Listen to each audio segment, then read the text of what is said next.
pas de danse,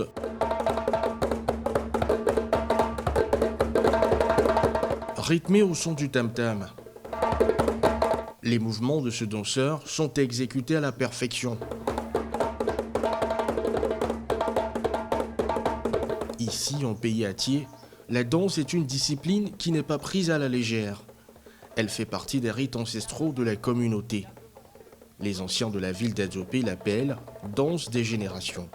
Autrement dit, une danse qui se transmet de génération en génération.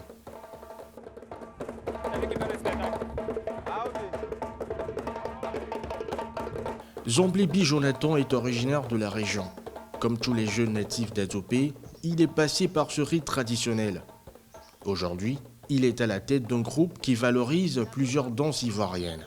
Il faut dire que le groupe de Gojou est un groupe qui met en valeur, qui valorise même la culture ivoirienne.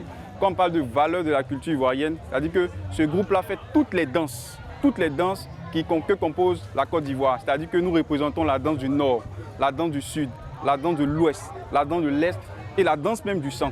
Nous n'avons pas de danse carrée, mais nous avons une danse, nous représentons plusieurs danses qui font partie de la Côte d'Ivoire. Et nous aimons valoriser la culture ivoirienne à travers les danses que nous faisons.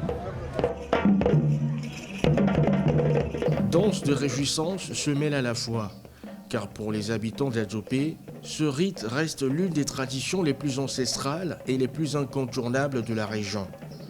Pour les anciens de la ville, elle marque le passage de la jeunesse à une certaine maturité chez le garçon. Il y a 3 générations, donc c'est à côté de cette danse de génération que maintenant des forces s'élèvent et puis maintenant se représentent dans ces générations-là. Et donc cette génération vient marquer le passage de chaque groupe que je viens de citer. Imbéché, Nyandor et puis Djouban. À Adzopé, une panoplie de danses, à côté de la danse de génération, fonde la richesse du patrimoine du peuple atié. Et c'est à l'occasion des grandes célébrations que la plupart d'entre elles sont mises en avant, comme la première journée de la quinzaine touristique.